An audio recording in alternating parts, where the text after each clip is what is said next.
तर फ्रेंड्स, तुम्ही बघू शकता आता हे लोणचं इथे दिसत आहे. तर हे आहे आवळ्याचं लोणचं आणि पहा इथे छान असा सुंदर कलर याला आलेला आहे. तर चला मग बघूया आपण हे आवळ्याचं लोणचं कसं करायचं ते. तर फ्रेंड्स, मी आहे मीना बेक या चॅनलवर तुमचं खूप खूप मनापासून स्वागत आहे. तर बघा आता इथे घेतलेले आहे 1 किलो आवळे. तर मी हे 2 दिवस आधी घरात आणून ठेवलेले होते, म्हणून थोडा कलर या आवळ्यांचा बदललेला आहे. तर आता आपल्याला इथे हे लोणचं घालायचं आहे अर्धा किलो आवळ्यांचं. तर यासाठी मी अर्धा किलो आवळे बाजूला ठेवणार आहे आणि अर्धा किलो आवळ्यांचं लोणचं आपल्याला इथे घालायचं आहे. तर बघा आता हे जे बाजूला मी काढलेले आहे अर्धा किलो आवळे, तर याची रेसिपी काय आहे, तर हे मी तुम्हाला पुढच्या व्हिडिओमध्ये सांगणार आहे. तर बघा आता हे अर्धा किलो आवळे आपण काढलेले आहे. तर हे मी स्वच्छ धुवून घेतलेले होते आणि आता एका चाळणीमध्ये आपल्याला हे वाफवून घ्यायचे आहे. एका पातेल्यामध्ये गरम पाणी ठेवून आपल्याला हे आवळे पूर्ण वाफवून घ्यायचे आहे. तर बघा आता आपल्या पाण्याला सुद्धा इथे उकळी आलेली आहे आणि याच्यावरती आपल्याला हे आवळे वाफवून घ्यायचे आहे. तर आपल्याला कमीत कमी एक 15 ते 20 मिनिट हे आवळे इथे वाफवून घ्यायचे आहे.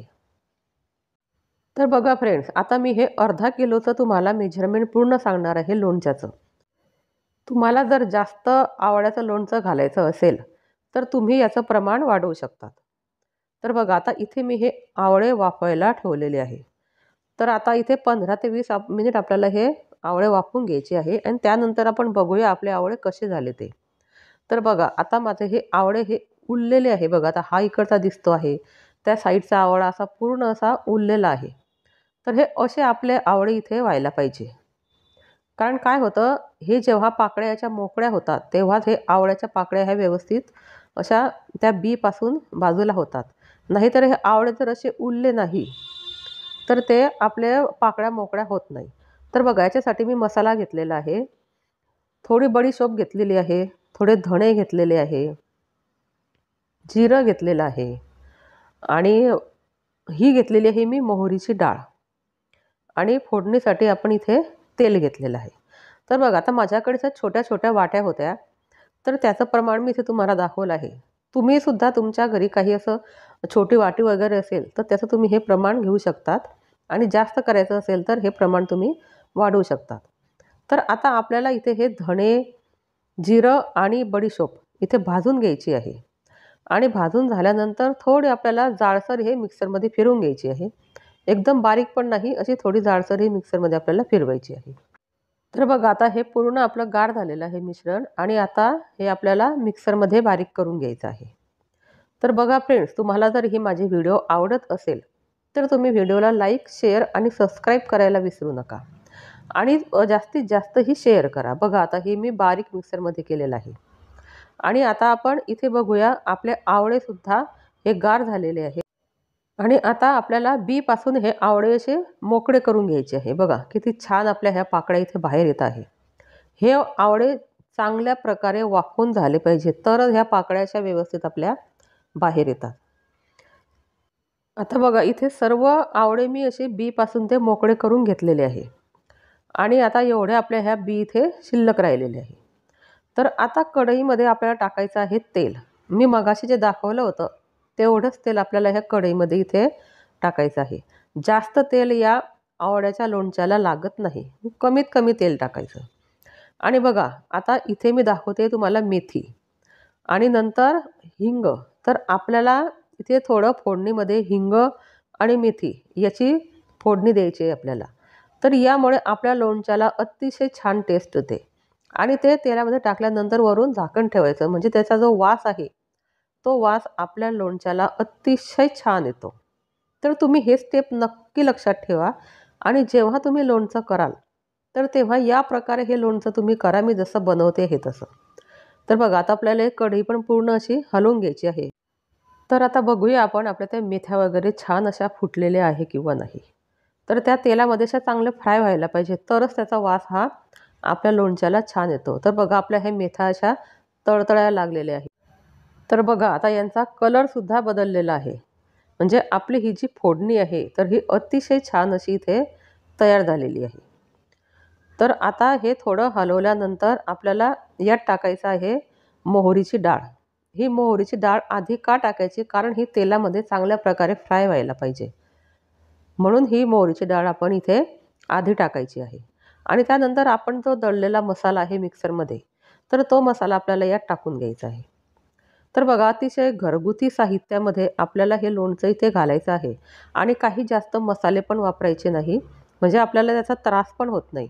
आणि ह्या अशा मसाल्यांचा त्रास होत नाही, कारण हे घरगुती मसाले आहे.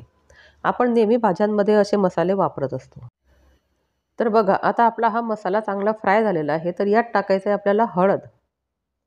तर आपल्याला लोणच्याला चांगला कलर येण्यासाठी इथे हळद टाकायची आहे. हळदीचं प्रमाण आपल्याला जास्त पण टाकायचं नाही, कारण काय होतं मग त्यामुळे लाल कलर येत नाही आपल्या लोणच्याला. आणि आता हळद टाकून झाल्यानंतर आपल्याला यात टाकायचं आहे काश्मीरी मिरचीचं तिखट. तर बघा, हे मी 1 चमचा तिखट इथे टाकलेलं आहे. तर तुम्हाला जर जास्त तिखट आवडत असेल तर तुम्ही तिखटाचं प्रमाण वाढवू शकतात. आणि हे काश्मीरी मिरचीचं तिखट असतं हे फक्त कलरसाठी असतं. यात तिखटपणा फार कमी असतो. तर म्हणून 1 चमचा तिखट इथे पुरे झालं. तर बघा, आता हे पूर्ण मिक्स झाल्यानंतर आपल्याला यात इथे आवळे टाकायचे आहे.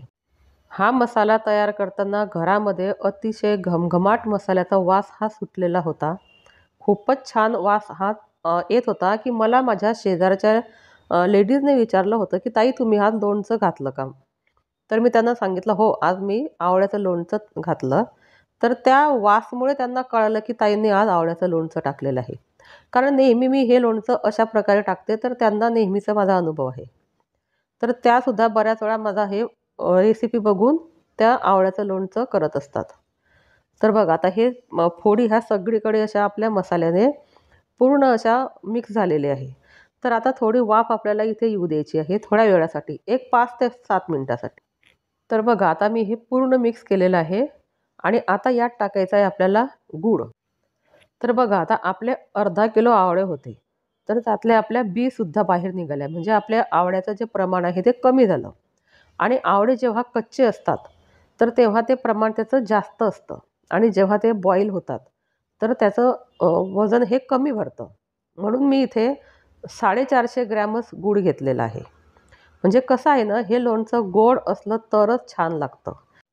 त्यामुळे गूळ टाकताना अजिबात कंजूसी करू नका.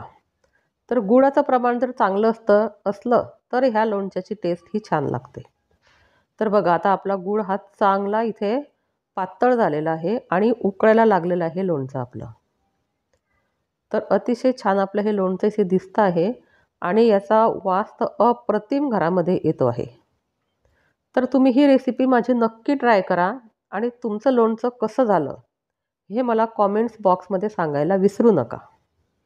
तर बघा, आता लोणच्याला उकळी आल्यानंतर आपल्याला यात मीठ टाकायचं आहे. आपल्याला आधी मीठ टाकायचं नाही. उकळी आल्यानंतरच आपल्याला यात मीठ टाकायचं आहे. तर बघा, आता इथे मी सैंधव मीठाचा वापर केलेला आहे. तुमच्याकडे जे मीठ अवेलेबल असेल ते मीठ तुम्ही इथे वापरू शकतात. तर बघा फ्रेंड्स, आता हा गुळाचा आपला हा पाक आहे असा एकतारी झाला पाहिजे. तर बघा, आता हा तार तुटला पाहिजे म्हणजे आपलं हे लोणचं इथे तयार झालेलं आहे. तर बघा, गूळ टाकल्यानंतर 10 मिनिट मी या लोणच्याला उकळी आणून घेतलेली आहे. तर बघा फ्रेंड्स, आता हे लोणचं आपलं गार झाल्यानंतर पहा, याची क्वांटिटीसुद्धा कमी झालेली आहे आणि त्याला थोडा घट्टपणा पण आलेला आहे. तर अशा प्रकारे आपलं हे लोणचं इथे तयार झालेलं आहे. तर हे लोणचं तुम्ही काचेच्या बरणीतच भरा, प्लास्टिकच्या बरणीमध्ये भरू नका. आणि तुम्हाला कशी वाटली माझी व्हिडिओ मला कॉमेंट्समध्ये नक्की सांगा.